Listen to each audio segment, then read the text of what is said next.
Hello વિદ્યાર્થી મિત્રો, મારું નામ દિવેશ વણકર આવી ગયું છે તમારા માટે પાઠ 10 લઈને અંતર, સમય અને ગતિ. તો આપણે આજ અત્યાર સુધી 9 પાઠ ભણી ચૂક્યા છે. હવે આપણે પાઠ 10 તરફ વધીએ. તો સૌથી પહેલા આપણે ભણવાનું છે વેગ. વેગ એટલે ઝડપ, સ્પીડ. તમે બધું સમજતા જ હશો.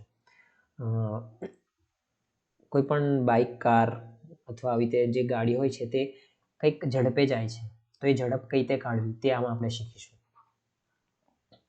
તો તમને મેં સૂત્ર તો અલગ વાત છે, પણ તમને મેં કાઢવા માટે સૌથી સિમ્પલ વસ્તુ કહી દઉં કે એક કલાકમાં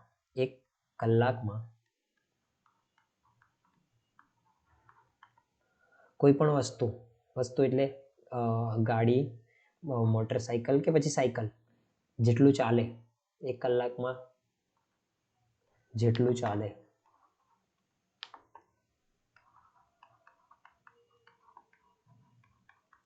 એને જ વેગ કહેવાય. શું કહેવાય? એક કલાકમાં જેટલું ચાલે એને વેગ કહેવાય. તો તમારે બસ આટલું જ સમજવાનું છે. પેલા સૂત્ર તમને યાદ ના રહે તે પણ કંઈ નથી, પણ તમને આ આવડી જશે ને તો સૂત્ર વગર સમજાઈ જશે કે એક કલાકમાં કેટલું કોઈ વસ્તુ ચાલે ને તેને વેગ કહેવાય.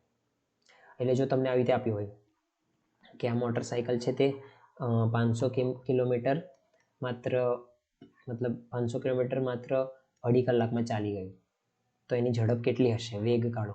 તો તમારે કંઈ નહીં, 2.5 કલાકમાં 500 કિલોમીટર ચાલ્યું, તો હવે શું કરશું આપણે? 500 ને અઢી વડે ભાગી દઈશું તો આપણને ખબર પડી જશે ને કે 1 કલાકમાં કેટલું ચાલશે.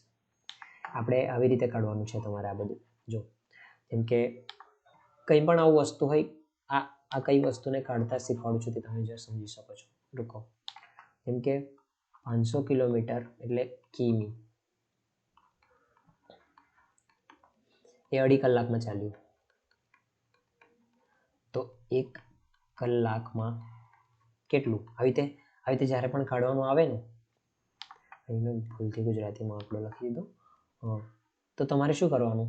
આ વસ્તુ કાઢવા માટે શું કરવાનું? આ બેનો ગુણાકાર ભાગ્યા, તો 500 ગુણ્યા 1 ભાગ્યા 2.5. હવે 500માં શું હતું જોડે? કિલોમીટર. 1ના જોડે કલાક હતો અને 2.5ના જોડે પણ કલાક હતો, તો કલાક કટ થઈ જશે, ખાલી કિલોમીટર વધશે એટલે કિલોમીટર. આ તમને સમજાયું હશે. 500 જોડે કિમી હતો, અહીંયા કિમી લખાયું હશે. 1 જોડે કલાક લખાયું હશે, અહીં પણ 2.5 જોડે કલાક હશે. તો આને આ કટ થઈ ગયું તો વધ્યું કિમી, તો આપણે જવાબ કિમીમાં આવશે, કેમ કે 1 કલાકમાં કેટલું કિલોમીટર ચાલ્યું એ જવાબ આપશે. તો 500 ભાગ્યા 2.5 તો કેટલું થશે?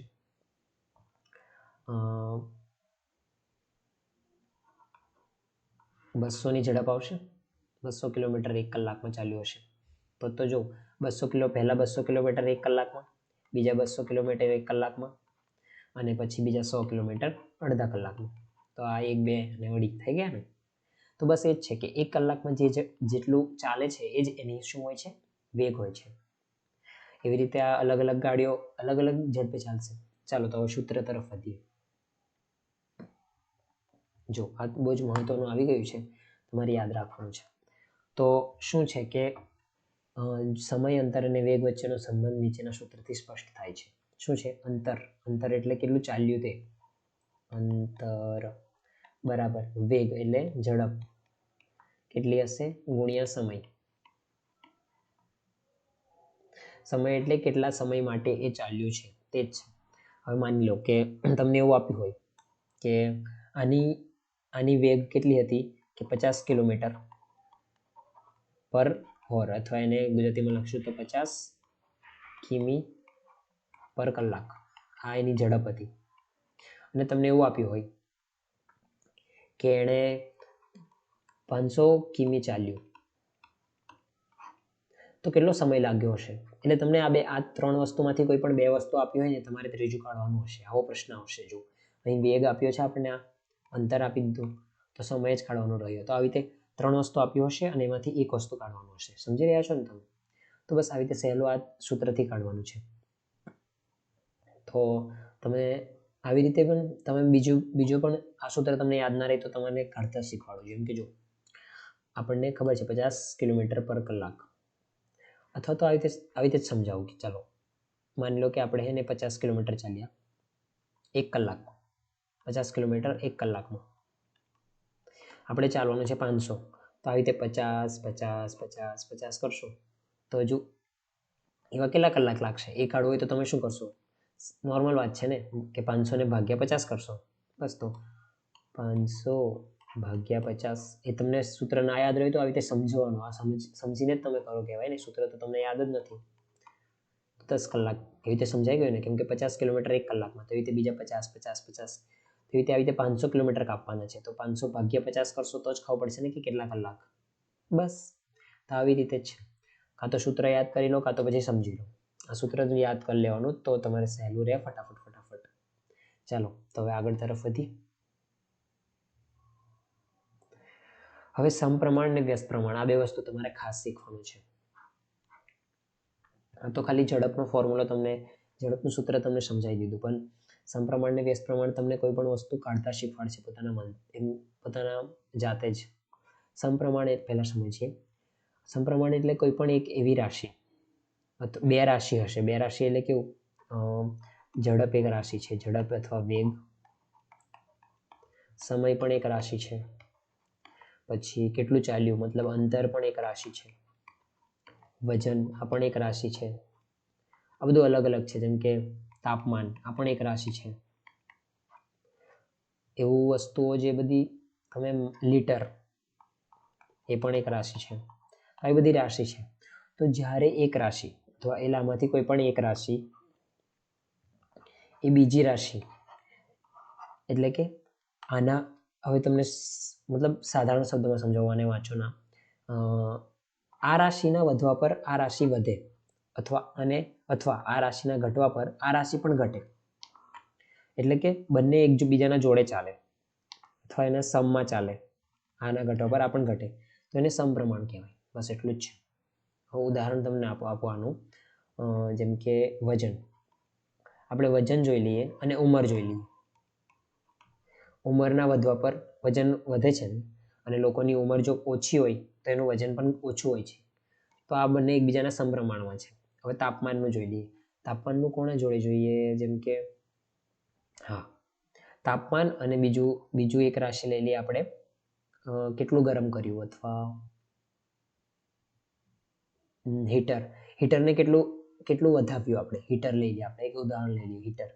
તો હીટર માન લો કે એનામાં બટન છે જે 1 2 3 4 5 એવી રીતે 5 આવી રીતે બટન છે, જેમાં તમે એને 1 2 3 4 પંખાનું કેવું બટન એવી રીતે 5 સુધી લઈ જઈ શકો છો.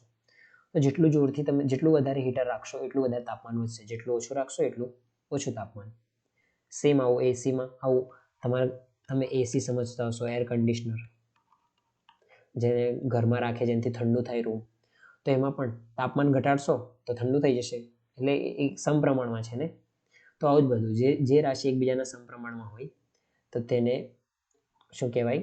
મતલબ જે એક રાશિ એકના વધવા પર બીજું વધે અથવા એકના ઘટવા પર બીજું પણ ઘટી જાય તો એને સમપ્રમાણ રાશિ કહેવાય. તો એને સમપ્રમાણ કહેવાય છે. આશા કરો આ તમને સમજાઈ ગયું. તો હવે ચાલો વ્યસ્ત પ્રમાણ તરફ વધીએ. તો વ્યસ્ત પ્રમાણ આનું ઊંધું છે. હવે વ્યસ્ત પ્રમાણમાં કેવું છે કે માની લો કે આ એક રાશિ છે અને આ બીજી રાશિ છે, ઠીક છે? તો એમાં એવું હોય છે કે આ બેની રાશિ આના વધવા પર આ ઘટે છે, ઊંધું થાય, અને આના ઘટવા પર આ વધે. એવું આવું થતું હોય ને ત્યારે એને વ્યસ્ત પ્રમાણ કહેવાય છે. એકબીજાથી ઊંધું ચાલે. અને આમાં એવું હોય છે કે આ બધામાં બંને રાશિનો ગુણાકાર સરખો હોય છે. બંને રાશિનો ગુણાકાર સરખો હોય છે એટલે હંમેશા સરખો રહે છે. બંને રાશિનો ગુણાકાર સરખો એટલે રાશિ 1 અને રાશિ 2 આ બેનો ગુણાકાર હંમેશા સરખો રહે છે. હમણાં તમને નહીં સમજાય, પ્રશ્નમાં તમને સમજાવીશ. અને પેલામાં એવું હોય છે કે બંને રાશિનો ભાગાકાર સરખો રહે છે એટલે 1 ભાગ્યા 2 રાશિ 2 એ હંમેશા સરખો રહે છે. તો જ તો જો મેં તમને આ સમજાવી જ દઉં. સમપ્રમાણમાં કેવું, મેં શું કીધેલું? એકના વધવા પર બીજું વધે. તો જો હવે એવું માની લો કે એક રાશિ હમણાં 5 છે અને આ બીજી રાશિ હમણાં 10 છે, ઠીક છે? આના વધવા પર એટલે આ ભાગ્યા 5 ભાગ્યા 10 કેટલા? 1/2 થાય ને. તો હવે આના વધવા પર આને મેં વધાવ્યું 10 સુધી, તો આને ક્યાં સુધી પહોંચવું પડશે? 20 સુધી. તો જો એનો ભાગાકાર 10 ભાગ્યા 20, તો જ તો એ સમપ્રમાણમાં રહેલું કહેવાય ને. એવી રીતે આ પણ છે. હમણાં તમને નહીં સમજાય, કંઈ નહીં, ના સમજાવે તો આને છોડી દો. બસ ખાલી એટલું યાદ રાખો કે એકના વધવા પર બીજું પણ વધે. અને આમાં આ બેનો ગુણાકાર સરખો રહે ને પેલામાં એનો એકબીજાના રાશિનો ભાગાકાર સરખો રહે છે. આ કે કંઈક એવું કંઈ માનેલું છે જે હંમેશા સરખું રહે છે, એને એક જ વસ્તુ રહે છે એવું. આશા કરું તમને આ વ્યસ્ત પ્રમાણ પણ સમજાઈ ગયું હોય. ચાલો તો હવે આગળ તરફ વધીએ. તો કાલમાપનની પદ્ધતિ. કાલમાપન એટલે સમય માપવાનો પદ્ધતિ છે. આપણે સમય કઈ રીતે બે રીતે માપીએ છીએ. તમે અંગ્રેજીમાં તમને બધું જોયું હશે, આવું હિન્દીમાં તો ગુજરાતીમાં તો કદાચ જ જોયું હોય, આવું જોયું હશે. બે ફોનમાં બી આવું આવતું છે કે એક તો 12 કલાકનું હોય ને એક 24 કલાકનું હોય. 12 કલાકવાળામાં આવું તમે જોયું હશે કે AM અને PM આવું કઈ બે વસ્તુ આવે. AM એટલે રાત્રેના 12 વાગ્યા પછી 12 પછી થી લઈને બપોરના 12 સુધી. અને બપોરના 12 પછી થી લઈને રાત્રેના 12 સુધી PM રહે છે. તમે ફોનમાં બી જોઈ શકો છો. જ્યારે આપણે 12 કલાકનું માપન વાપરીએ અને બીજું 24 કલાકનું પણ આવે છે, આના પછીના પેજ પર સમજાવીશ. તો 12 કલાકમાં કેવું આવે છે? રાત્રેના 12 થી બપોરના 12 સુધી, એટલે આવ્યું રાત્રેના 12 પછી બપોરના 12 સુધી મધ્યાહન પૂર્વકાલ અથવા માપુ ગણાય છે. એટલે આ છે AM ને ગુજરાતી છે, મધ્યાહન પૂર્વકાલ. અને બપોરના 12 વાગ્યા પછી, એટલે બપોરના 12 પછી રાત્રેના 12 સુધી મધ્યાહન ઉત્તરકાલ ગણાય છે અથવા માઉ, એને PM કહેવાય છે અંગ્રેજીમાં. તો બસ તમારે ગુજરાતીમાં યાદ રાખવાનું છે, મધ્યાહન તો બંનેમાં જ છે. પૂર્વકાલ એટલે પૂર્વ એટલે પછી, અને ઉત્તરકાળ એટલે ઉત્તર એટલે પહેલા. તો બસ આટલું જ છે તમારે યાદ રાખવાનું છે. રાત્રેના 12 પછી એટલે પૂર્વ, આવી રીતે યાદ રાખવાનું. પહેલું આપણે શું જોઈએ છે? રાત્રેના 12 પછી છે ને, પછી એટલે પૂર્વકાળ, અને ઉત્તરકાળ એટલે પહેલા. સમજાયું? એટલે આવી રીતે તમે યાદ રાખી લેજો આ AM PM નું ગુજરાતી. આ પ્રશ્નમાં સીધું ડાયરેક્ટ પૂછાઈ જશે, એટલે પ્રશ્નમાં વપરાઈ જશે. તો તમને સમજતા આવડવું જોઈએ, જેથી કરીને તમે પ્રશ્ન ખોટો ના કરો. ચાલો તો હવે આગળના પેજ પર જઈએ. તો આગળના પેજ પર આપણે 24 કલાકનું માપન જોવાનું છે. 24 કલાકમાં આપણે AM PM લગાવવાની જરૂર નથી પડતી. કેમ કે જો 1 વાગ્યા એવું આપણે 24 કલાકમાં કહીએ તો આપણને ખબર જ છે કે આપણે જે રાત્રેના 12 વાગે ને એને 0 કહેવાય છે. પછી ત્યાંથી ચાલુ થાય છે તો ફરી આખું પતે ત્યારે 24 પૂરું થાય છે, એટલે 0 પર જ આવીને અટકે છે. એટલે કે અહીં 0 પછી આવી રીતે 1 2 3 એટલે આ 0 અથવા 24, પછી એવી રીતે 12 વાગ્યા સુધી જાય. આ બપોરના આ રાતના 12 વાગ્યા છે, રાતના 12 વાગે એટલે 24 0 કહેવાય છે એને. પછી એવી રીતે બપોરના 12 વાગે, પછી એની પછી 13 થી ચાલુ થાય, એટલે 13 વાગે જો એવું કહી. આમાં કેવું છે કે પછી બપોરના વાળામાં 12 ની અંદર એટલા ઉમેરી દો. જેમ કે 4 વાગે આપણે જોવું છે કે કેટલા વાગે બપોરના 4 વાગે કેટલા કહેવાશે, તો 12 ને 4 16 થઈ જશે, તો 16 વાગે એવું કહેવાય. તો આ 24 કલાકની પદ્ધતિ છે. અને આમાં કેવું 16 17 18 19 21 22 ને પછી 23 24 પર આવીને પતશે, પછી 24 ફરીથી 1. તો આમાં આવું અલગથી કહેવાની જરૂર નથી કે આ 1 વાગ્યે કોનું છે. પણ પેલામાં કેવું 12 કલાકમાં એક તો 2 વખત વાગે ને 12 કલાક વાળામાં. આમાં તો એક જ વખત, કેમ કે એક વખત 1 વાગે ને એક વખત 13 વાગે. આ 13 વાગે એટલે બપોરનો 1 અને 1 વાગે એટલે રાત્રેનો 1. પણ પેલામાં કેવું 1 વાગે તો 2 વખત વાગે છે. તો એમાં આપણે કેવું પડે છે કે પૂર્વ મધ્યાહનકાળ છે કે ઉત્તર મધ્યાહનકાળ છે. સમજાય? તો એટલે એમાં AM PM અથવા પૂર્વ મધ્યકાલ અને ઉત્તર મધ્યાહનકાલ વપરાય છે. બસ તો આ તમારે સમજી લેવું કે કેવી રીતે સમજાય છે બધું. આ છે અહીંયા 24 હોય છે એટલે અથવા 0, પછી 1 2 3 પછી 4 5 6 આ રાત્રેથી લઈને પછી બપોરના 12 વાગ્યા સુધી આવું 12 સુધી ચાલે. પછી બપોરના 1 વાગ્યાથી 13 14 15 એવી રીતે ચાલે છે, અને પછી 24 પર પતે છે. એટલે સમજાઈ ગયું છે આશા કરું. ચલો હવે આગળના પેજ પર વધીએ. તો હવે આગળ તરફ વધીએ. તો દિનદર્શિકા છે. આમાં પહેલા આપણે વાંચીએ, પછી મેં તમને સમજાવીશ. હવે તમને બધાને ખબર છે કે બે તરીકેના વર્ષ હોય છે. એક લીપ વર્ષ હોય છે અને એક સાદું. તો જો 365 દિવસનો એક વર્ષ હોય છે. તો સાદા વર્ષમાં 365 દિવસ હોય છે અને આમાં 366. કેમ કે લીપ વર્ષમાં ફેબ્રુઆરી મહિનામાં 28 ની જગ્યા પર 29 દિવસ હોય છે. તો ચાલો હમણાં તો આ પેજ પર આપણે સાદા વર્ષના વિશે વાત કરવાના છે, એટલે સાદું વર્ષ. હવે આગળ શું લખ્યું છે વાંચો. તો તથા 7 દિવસનું એક અઠવાડિયું હોય છે. તો 7 દિવસનું એક અઠવાડિયું હોય છે એ તો તમને ખબર છે. હવે એક વર્ષમાં તો કેટલા અઠવાડિયા છે તે આપણે કાઢવા છે. તો 365 ભાગ્યા 7 કરીએ. તો હવે જ્યારે 365 ભાગ્યા 7 કરીશું તો શું થશે? 365 ભાગ્યા 7, 7 પંચા 35, 6 માંથી 5 જાય તો 1, એ 15 વધ્યો, 7 દુ 14, અહીં 1 વધ્યો. મતલબ 365 ને 7 વડે ભાગ્યા તો 52 પૂરા 52 આવે છે અને 1 વધે છે તેના છેદમાં 7, આટલું વધે છે. તો મતલબ એવું ખબર પડી કે એક દિવસ વધ્યો છે વધારાનો, 52 અઠવાડિયા પૂરા ને 1 દિવસ. તો અહીંયા જ લખ્યું છે 52 અઠવાડિયા વત્તા 1 દિવસ. તેના પરથી એવું ખબર પડે કે 1 જાન્યુઆરી 2014 ના દિવસે જો બુધવાર હોય તો 31 ડિસેમ્બર 2014 ના દિવસ પણ બુધવાર હશે, વાત નક્કી. હવે આ વસ્તુ તમને સમજાવું શાંતિ. એટલે જો આ તો બુધવાર વાળું કીધું, માની લો કે સોમવાર વાળું. કોઈ એવું વર્ષ છે જેના 1 જાન્યુઆરીએ શું છે? સોમવાર છે. હવે આપણું અઠવાડિયું ક્યારે પતે? રવિવારે પતે ને. તો જો તો 30 ડિસેમ્બર અને 31 ડિસેમ્બર આ 2 તારીખ આપણા માટે મહત્વની છે. ડિસેમ્બર ડિસ લખું છું ખાલી, અને ડિસેમ્બર ડિસેમ્બર છે. તો અહીં શું આપણને ખબર પડી કે જે એવું વર્ષ છે, આ લીપ વર્ષ નથી, ઠીક છે, એટલે 365 દિવસ હશે. તો એમાં પણ 52 અઠવાડિયા હશે ને 1 દિવસ વધારાનો હશે. તો 1 જાન્યુઆરી જો સોમવાર આવતો હોય તો 30 તારીખે શું આવવું જોઈએ? રવિવાર આવવો જોઈએ. તો જ તો એના 52 અઠવાડિયા આ તારીખે પૂરા થશે અને વધારાનો 1 દિવસ એટલે ફરી સોમવાર. સમજાયું હવે? તો બસ આમાં પણ એવું જ કીધું છે. જો અહીં બુધવાર આવતો હોત, જો અહીં બુધવાર આવશે 2014માં 1 તારીખે, તો અહીં શનિવારની જગ્યા પર શું આવશે? અહીંયા મંગળવાર આવશે. મંગળવાર પર પછે ને એનું આખું અઠવાડિયું, કેમ કે બુધવારથી ચાલુ કરીએ આપણે જો અઠવાડિયું શરૂ, તો બુધ, ગુરુ, શુક્ર, શનિ, રવિ, સોમ, મંગળ પર એનું અઠવાડિયું પતશે. તો 52 અઠવાડિયા મંગળ પર પતશે અને 31 તારીખે ફરીથી બુધવાર આવી જશે.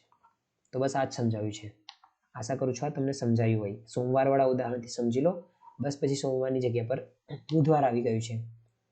અને જેવી રીતે સોમથી બુધ ગયું એવી રીતે આમાં 3 દિવસ હજુ આગળ જવા દો. સોમ, મંગળ, બુધ 2 દિવસ આગળ લીધું તો રવિ, સોમ, મંગળ પર આવી જશે, સોમ ફરી બુધ પર આવી જશે. બસ એ જ છે. તો આશા કરું કે આ સમજાઈ ગયું હશે કે 31 ડિસેમ્બરમાં બુધવાર ફરી નક્કી જ હશે, પણ કેમાં? જે લીપ વર્ષ નહીં હોય તે. ચલો હવે આગળ તરફ વધીએ. હવે જો લીપ વર્ષ હોય તો શું થશે? તો લીપ વર્ષમાં ફેબ્રુઆરી મહિનામાં 28 દિવસના બદલે 29 દિવસ ગણવામાં આવે છે. તો આ તમને ખબર હશે કે ફેબ્રુઆરી મહિનામાં 28ની જગ્યા પર 29 દિવસ હોય છે. તેથી કરીને વર્ષમાં 366 દિવસ હશે. તો 366 દિવસ હશે અને 52 અઠવાડિયા અને 2 દિવસ હશે. 52 અઠવાડિયા અને 2 દિવસ. તમે એને 7 વડે ભાગીને જોઈ શકો છો. 52 વત્તા શેષ 2 વધશે તો 2 દિવસ બીજા વધશે. તો આને કારણે લીપ વર્ષમાં 2012 છે. લીપ વર્ષ 2012 લીપ વર્ષ હતું, હા ને? તો કેમ લીપ વર્ષ કાઢતા તો તમને શીખવાડ્યું જ છે ને કે સદીના વર્ષ ના હોય તો 4 વડે ભાગી લેવાનું અને સદીના વર્ષ હોય તો 400 વડે. બસ તો આપણ 4 વડે ભાગશો તો તમને ખબર પડશે કે આ ભગાઈ જાય છે. તો જો 1 જાન્યુઆરીના દિવસે રવિવાર હોય, 52 અઠવાડિયા અને 2 દિવસ સમજાયું ને?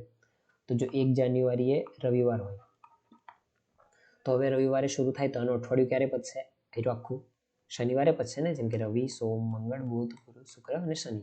શનિવારે આનું અઠવાડિયું પૂરું થઈ જશે, એટલે 7 દિવસ વાળું. તો જો તમે હવે ડિસેમ્બરમાં 3 તારીખ જોવાની છે, 29, 30 ને 31. તો હવે 52 અઠવાડિયા અને 2 દિવસ કઈ રીતે આવશે?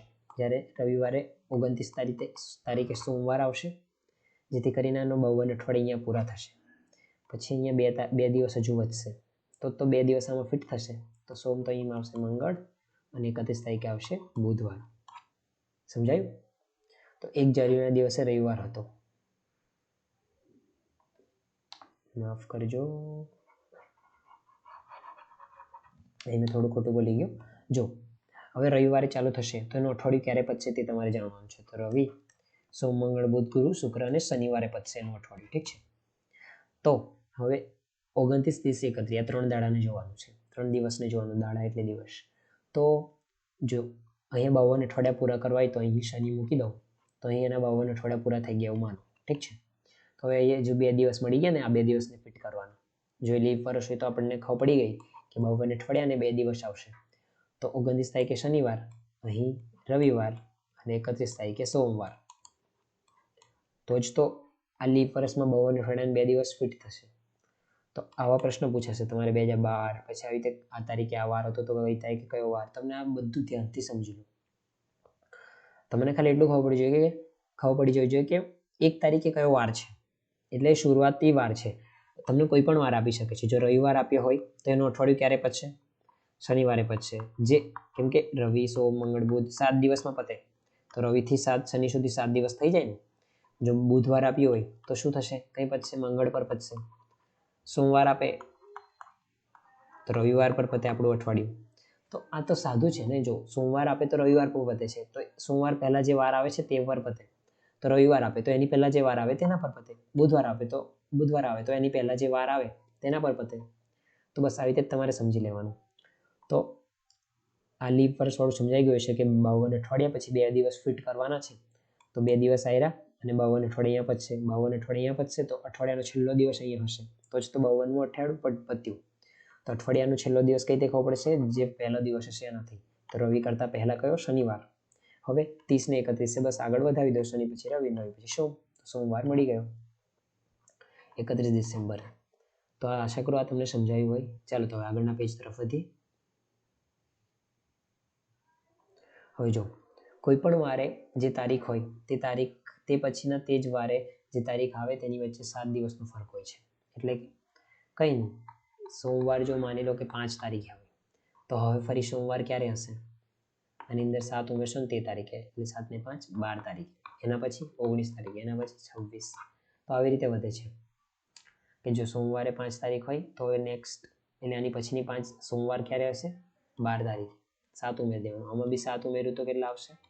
19. આમાં 7 ઉમેરશું તો 26. તો આવું હોય છે.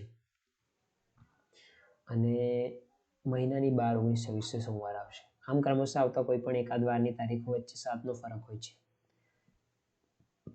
એટલે 7નો ફરક તમને ધ્યાન રાખવાનો. જો એક ગુરુવારે 3 તારીખ હોય તો એના પછીના ગુરુવારે 7 + 3 10 તારીખ હશે. બસ આ તમને સમજાઈ ગયું હશે કે 7 ઉમેરવાનું, કેમ કે અઠવાડિયું 7નું હોય છે. તો એકવાર સોમવારે કોઈ પણ તારીખ આવતી હોય એમાં 7 ઉમેરશો તો એની પછી ક્યારે આવશે સોમવાર તે આપણને ખબર પડશે. જેમ કે આ 12, પછી 19, પછી 26.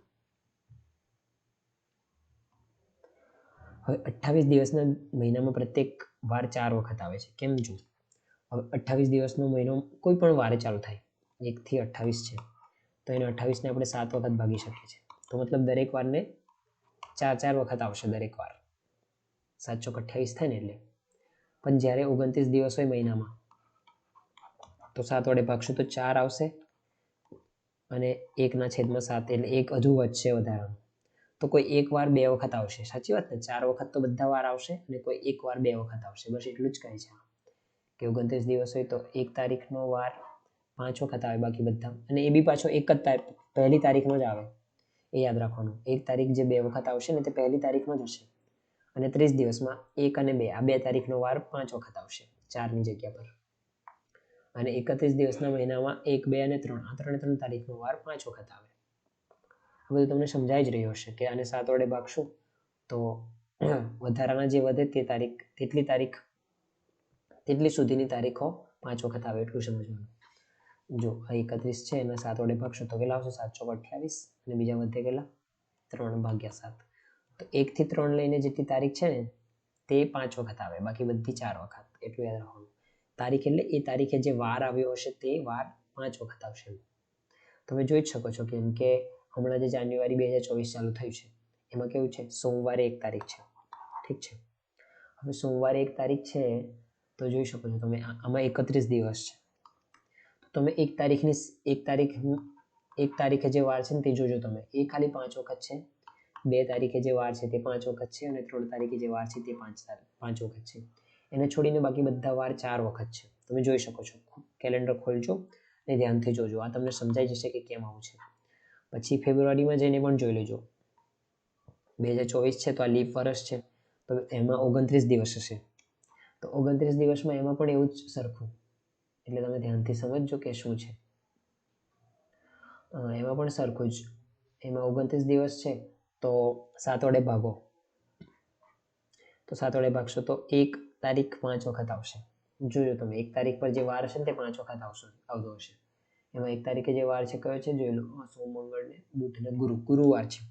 તો ગુરુવાર 5 વખત આવવાનો છે. તમે આ શાંતિથી કેલેન્ડર જોજો, જેથી કરીને આવા પ્રશ્નો તમે સારી રીતે કરી લો કે આ કયો વાર કેટલી વખત આવે અને કઈ તારીખ આવું. જેમ કે પ્રશ્નમાં આવું આવશે કે